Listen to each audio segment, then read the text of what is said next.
a pretty funny joke for you guys. How do baseball players keep in touch? No? No? They touch bases every once in a while. Unfortunately, that isn't my joke. I got it from 20 Funny Baseball Jokes. So basically everyone here attends Cal State LA, and it would be nice to know something about the Dodgers. And the Dodger Stadium really isn't that far. It's just a couple miles over there, so you can easily attend the game. If you don't have anything to wear, you can just wear blue or white, and the student store actually sells Cal State LA sweaters that has Dodger design on it. And I am clearly a big Dodger fan, so it was pretty easy to pick this topic. I just want to quickly talk to you guys about their history and all the franchise players, and it's a big part of Los Angeles because baseball is America's pastime. First, I'll be talking about each decade the Dodgers won a World Series except in 1940, but I will still talk about it because it is important. In 1940, of course, you guys know Jackie Robinson was the first African American to play for a major league team. He was actually signed in 1945, but did not play with the Dodgers until 1947. It was pretty historical because in the 1940s, the World War II was actually going on, so many players were being called to serve, so they had to quit their luxurious lives to play baseball for a living to go into war and protect their country. Jackie Robinson actually won the Rookie of the Year honors, which is an award given to a player who is exceptional in his first year playing the sport. Now, the 1950s. 1950s is actually he's actually one of the best players of that decade. His name is Don Newcomb.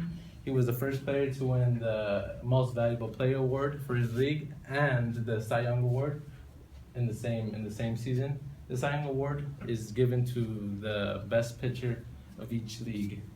Also, in 1958, the Dodgers came from Brooklyn to Los Angeles, so it was a pretty big move for them, and they actually won 3 World Series that year, but they didn't.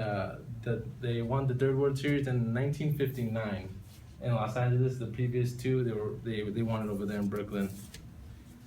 In 1960 is when they actually got their first stadium. In 1962. It is actually the biggest stadium known today. It is able to fit 56,000 people. Previous to that, they were playing at the Coliseum, and that is actually able to fit like about 100,000 people. And I got that information from the History Channel website. In 1963, they also won the World Series against the Yankees. They swept them. They won 4 games straight out of 7. And then again, 2 years later, they won another one against the Minnesota Twins. I'm gonna go ahead and skip 1970, and I'm actually gonna go ahead to the 1980s. I'm pretty sure most of you guys know who he is. In 1981, Fernando, he established a name for himself, so much that it was called Fernando Mania. He was, the story about him is that the opening day pitcher actually got injured, so he wasn't able to pitch the first game of the season.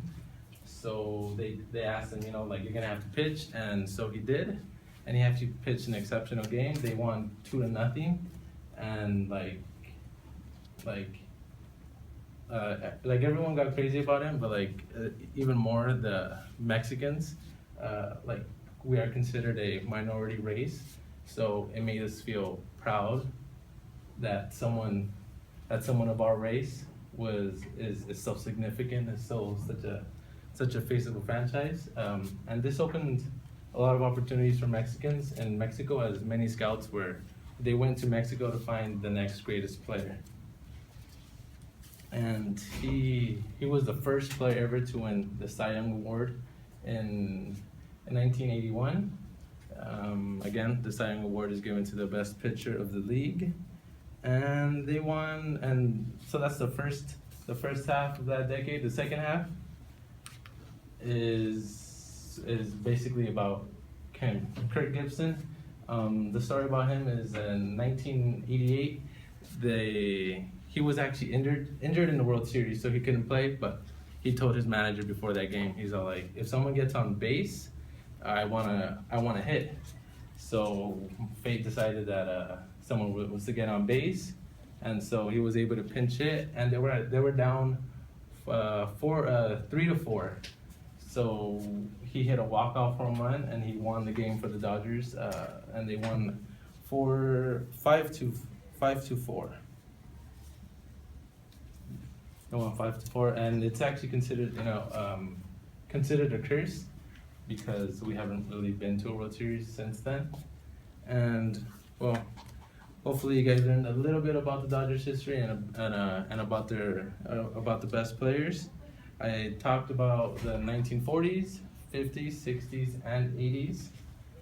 And the next time you guys see a cute girl or a cute guy that talks about the Dodgers, you have something to talk about, like, I like the Dodgers too, or like, or if you want to get a girlfriend that looks like Miss Kunis, or a boyfriend like Mr. Kutcher, you definitely got to get into the Dodgers. Thank you.